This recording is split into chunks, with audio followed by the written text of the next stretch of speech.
Bonjour à tous et à toutes, soyez les bienvenus à la prière du matin. Avec une grande joie, nous commençons notre journée, nous demandons l'intercession de Notre-Dame, Notre-Dame de douleur. Aujourd'hui, nous fêtons Notre-Dame de douleur, Notre-Dame qui a aussi vécu de moments joyeux dans sa vie, mais qui a vécu de moments difficiles, de moments où elle a dû vraiment faire cet acte de foi pour continuer dans son chemin de sainteté, dans son chemin vers le ciel. Donc demandons, nous que souffrons, à l'intercession de Notre-Dame de douleur pour nous, pour nos proches, pour tous ceux et celles que nous connaissons qui traversent de difficultés. Au nom du Père, du Fils et du Saint-Esprit. Amen. Je vous salue Marie, pleine de grâce, le Seigneur est avec vous. Vous êtes bénie entre toutes les femmes, et Jésus, le fruit de vos entrailles, est béni. Sainte Marie, Mère de Dieu, priez pour nous pauvres pécheurs, maintenant et à l'heure de notre mort. Amen. Notre-Dame de douleur, priez pour nous. Chers amis, nous prenons l'évangile de Jean, chapitre 19, versets 25 au 27. Près de la croix de Jésus se tenaient sa mère et la sœur de sa mère, Marie, femme de Cléophas, et Marie-Madeleine.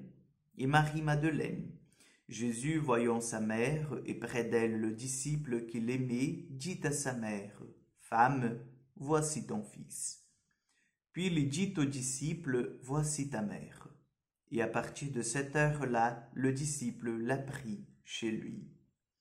Acclamons la parole de Dieu. Chers amis, vous savez que l'Église a cette habitude, depuis quelques siècles, de fêter Notre-Dame de douleur, parce que nous savons que Notre-Dame, elle est notre maman, et nous avons bien entendu dans l'Évangile, c'est Jésus qui nous l'a confiée comme maman. Et c'est Jésus aussi qui nous a dit, ben voilà, je vous la donne comme votre maman. Donc, nous avons été en fait offerts à Marie comme enfants. Jésus dit, voici, voilà, vos enfants. Et puis, il dit à Jean, mais à chacun de nous, voici votre maman. Et nous savons qu'une maman, elle est là pour tous les moments de notre vie. Les moments joyeux, les moments d'apprentissage, les premiers pas, quand on commence à apprendre, n'est-ce pas, à utiliser notre vélo, quand nous apprenons à lire, à écrire. Nos mamans, elles sont toujours là, elles nous accompagnent dans les premières expériences de notre vie. Et les expériences de notre vie ne sont pas toujours faciles, pas toujours évidentes. Nous avons aussi des expériences qui sont des expériences tristes. Et Notre-Dame de douleur, c'est celle qui a subi dans son âme, dans son cœur, pour être plus, voilà, dans le langage courant que nous utilisons, la douleur en fait du transpercement. C'est quand Marie et Joseph vont présenter l'enfant Jésus au temple, que Siméon prend l'enfant dans ses bras, il bénit le Seigneur, il donne à la Vierge Marie cette prophétie qu'une épée transpercera son cœur. C'est pour cela que nous allons avoir, en fait, dans la statue de Notre-Dame de douleur, les 7 épées que traversent le cœur de Marie. Ce n'est pas, en fait, une souffrance pour une souffrance, mais cela veut dire que c'est la souffrance de l'humanité aussi, que Marie, elle porte chez elle, puisqu'elle est la disciple, en fait, la plus parfaite du Christ, la première disciple du Christ.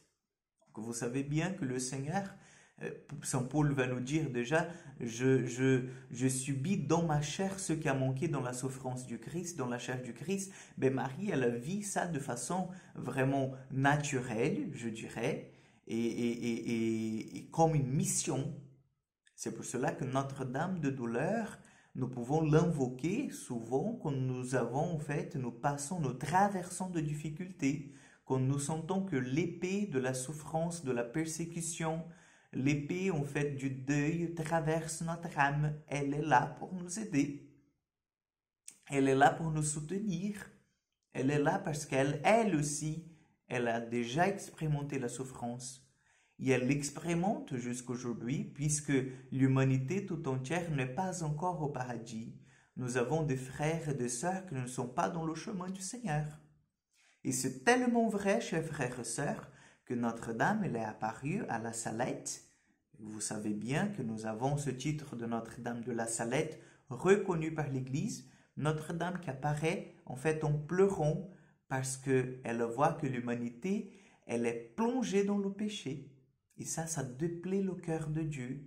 Ça déplaît en fait, et ça va contre tout l'effort et le sacrifice de Jésus. Donc Notre-Dame, elle souffre jusqu'aujourd'hui parce qu'elle voit ses fils, ses bien-aimés, aller dans le chemin du péché. Donc, demandons aujourd'hui au Seigneur que nous puissions nous rester fidèles au commandement du Seigneur.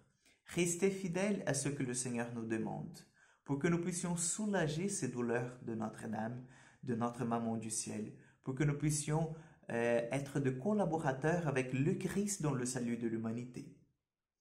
Amen. Le Seigneur soit avec vous, que Dieu Tout-Puissant vous bénisse et vous garde, le Père, le Fils et le Saint-Esprit. Amen. Que Dieu vous accompagne, chers amis. Bonne journée à vous et à demain pour encore une prière du matin.